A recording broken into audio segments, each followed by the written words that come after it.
It's Ben Life at Page here, and in this video I'll be reviewing LEGO Avengers Infinity War Covuis Glaive Thresher Attack, set number 760103. Here is the first minifig of the set, and the first minifig of the set is Black Panther, and this is a really good minifig, and it has lots of really nice printing on it.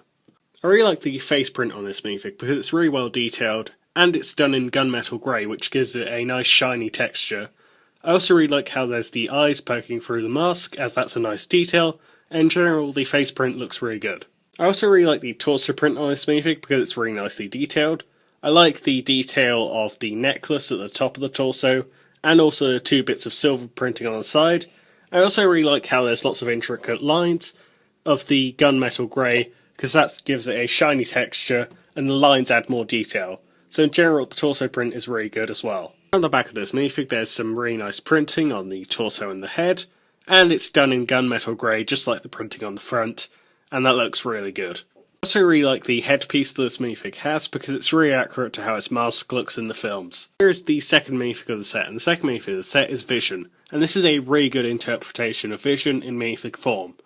I really like the face print on this minifig because it's really accurate to how he looks in the films, and also it just looks really good. I really like the detail of the Mind Stone in the centre of the face, and also the metal plating on the sides of the face look really good, and really help this minifig to look accurate to how he looks in the films. I also really like the torso print and leg print that this minifig has because they both look really detailed, and there's lots of lines all over the torso and the legs, and that just looks really detailed and also really accurate to the films. The other thing that I really like about this minifig is the cape. It's really soft and it looks really bright and colourful, so in general it's a really good material that looks really good.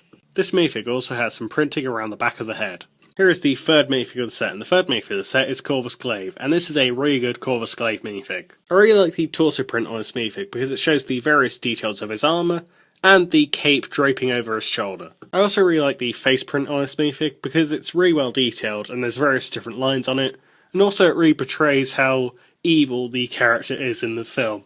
On the back of this minifig there's a really nice torso print and a alternate face where they look angry. Here is the fourth minifig of the set, and the fourth minifig of the set is Shuri, and this is a really good version of Shuri in minifig form. I really like the torso print that this minifig has because it shows the various creases of a costume, along with a zip going through the centre.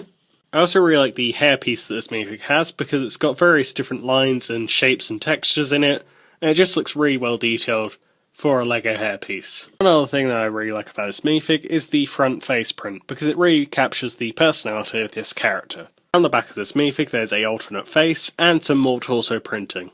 Here is the fifth minifig of the set, and the fifth minifig of the set is an Outrider. I've talked about these in previous reviews, so I'm going to keep this brief. This minifig has a really detailed torso print and a really nice face print. I also really like the printing on the back of the head and the back of the torso. Here is the side build of the set, and the side build of the set is the Thresher.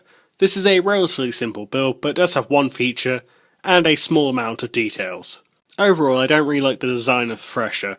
There are way too many Technic pieces exposed, and this big red button on top is way too obvious. I feel like those pieces should have been hidden a little bit better. But I do quite like some of the leaf pieces and the various different colours of green they're used, so it's not entirely bad, just not ideal. I do quite like the action feature of the Thresher. It's really simple, but it works really well, and it also looks really cool when it does it. So essentially you press on this button, and it goes flying. So that's a really cool feature, and you can just easily reset it and launch it again. And you can just keep on launching that at the wall until something breaks, or you can just take stuff off and pretend that it's broken, like this. But either way, that's a really fun and really easy to use feature. The main build of the set is part of the Wall of Wakanda. I think this looks really cool, and it has lots of really nice details. First of all, I'm going to be looking at the exterior of the build. The exterior of the build is really simple, but it looks really cool. I really like the contrast of the white against the black, and I also really like how there's various different bars and various different details along the wall, such as these pieces here and these pieces here, and also the stickers add a lot more detail as well. I don't really like stickers, but those do add a lot of detail. I also really like how there's the ground of Wakanda, and also a few plants on the floor. And in general, the design of this just looks really good, despite how simple it is. There are also a few action features on the exterior of the build.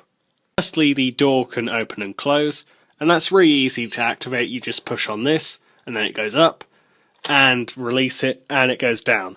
That's a really easy to activate feature, and it looks really good and works really well. At the top of the build there are these two turrets. These can rotate around. They can also move up and down to aim at stuff at the ground or in the air, and they can also shoot off 2 studs each. So those are really good for playability, and they're also really fun to use. They also add a little bit of detail to the build, and in general are really good action features. There's one last action feature of this build, and that is the disc shooter. So you just push on a little bit on the back, and then the disc shoots out. It requires quite a bit of force, so that's one negative aspect of it, but still nonetheless it's quite a good feature.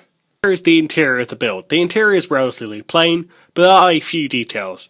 There's the 2 computer screens, the Mind Stone, and there's also a chair and a desk for Shuri. The interior also includes a bed for Vision. That's a relatively simple build, however it does have a feature built into it.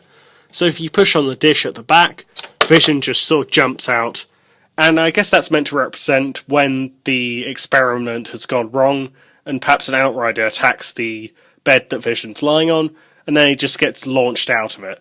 That's quite a good feature, and it definitely has quite a bit of action to it.